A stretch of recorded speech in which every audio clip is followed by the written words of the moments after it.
My name is Bradley Mayer. I have chosen the character trait of communication for my oral quality of character PowerPoint presentation for MCAA 530 Ethics in Sports. Communication is vital to almost everything we do in life. In an article written by Z. Hereford, it states, good communication skills are key to success in life, work, and relationships. Without effective communication, a message can turn into an error, a misunderstanding, frustration, or even disaster by being misinterpreted or poorly delivered. James Humas is quoted as saying, "The art of communication is the language of leadership." I believe this to be true in that most great leaders are excellent communicators. Webster's dictionary defines communication as a process by which information is exchanged between individuals through a common system of symbols, signs, or behaviors. There are 4 types of communication: written, verbal, nonverbal, and visual. Written communication examples include emails, signs, magazines, social media, books, letters, and anything else transcribed into typed or handwritten words. In today's society, I feel that books and magazines have been replaced by emails and social media. While people still use books and magazines, more choose social media as a way to communicate. My fear with social media is that oftentimes people will not think through what they have to say and post it for everyone to see without thinking about the repercussions. However, when used correctly, social media is a great avenue to communicate. Verbal communication includes speaking, music, sounds, and language. Speaking as a communication, I also believe, is being used less and less by the younger generation. They would rather text or use a form of social media to communicate. Nonverbal communication examples include eye contact, sign language, facial expressions, dancing, body language, sculpture, movement, and physical contact. This is, in my opinion, one of the most important parts of communication for those giving and receiving communication. The presentation is probably the one mode of communicating that has remained important in the evolution of technology. Nonverbal clues can increase trust, clarity, and add interest to your message. Visual communication examples include pictures, charts, graphs, television, films, illustrations, topography, and anything that involves a visual display. This type of communication allows effective communication with those who struggle to read. Many people are also visual learners, and this helps drive home a message.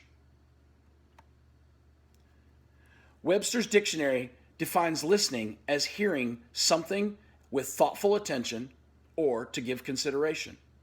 I believe listening is another part of communication. In fact, I believe it is a very important part of communication. Active listening is one piece that is important in communication. It requires that the listener fully concentrate, understand, respond, and remember what is being said.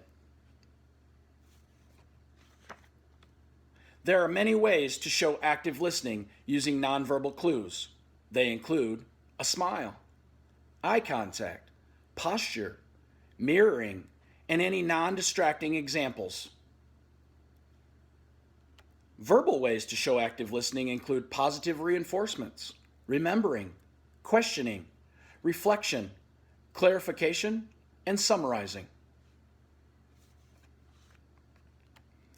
Some differences in active versus passive listening include active listeners are open-minded, while passive listeners have a narrow mind.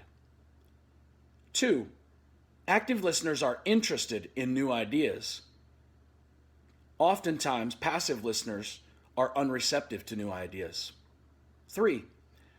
Active listeners are self-motivated, while passive listeners often need positive reinforcements or external reinforcements to be motivated. And finally, active listeners are responsible for their own learning and growth, while passive listeners avoid responsibility for learning and problem solving. Two quotes sum up communication to me. Duke coach Mike Krzyzewski talks about communication and teamwork. Effective teamwork begins and ends with communication. The second quote is a quote by Plato.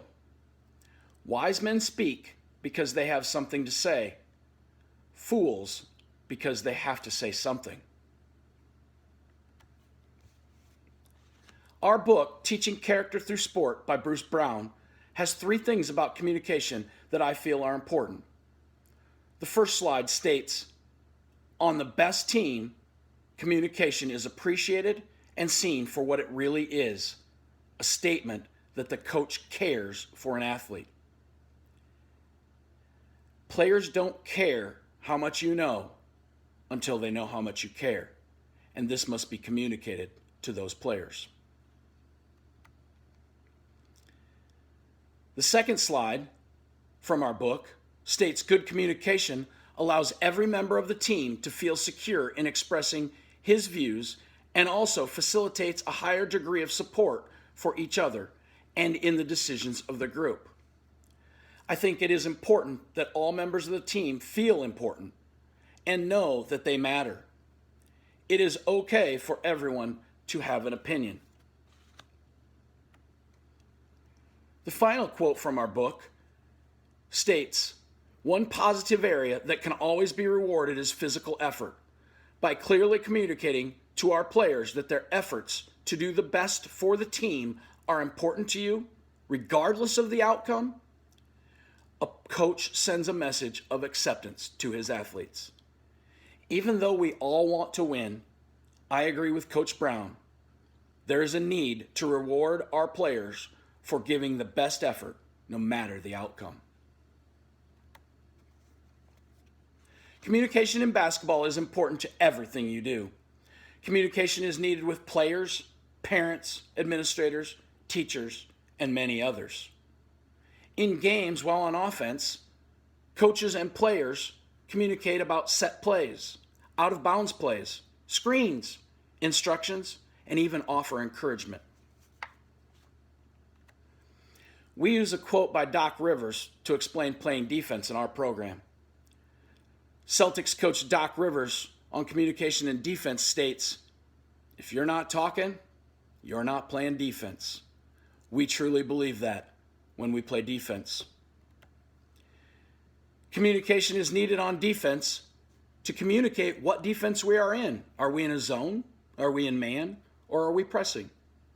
Where am I at in help position, screens, rotations, and again, any instructions that we may have or encouragement. Within the game, coaches communicate with coaches. Coaches communicate with players. Players communicate with players. And coaches and players communicate with officials, hopefully in a respectful way. My last 2 slides are short videos. The first is Duke coach Mike Krzyzewski, who speaks on decisive communication. The second is a clip from the movie Independence Day that I found amusing about communication. In closing, I chose communication because it is a very important skill to me as a teacher and coach. It is a high priority for not only myself, but everyone involved in my classes and the basketball program to communicate and make things run smoothly.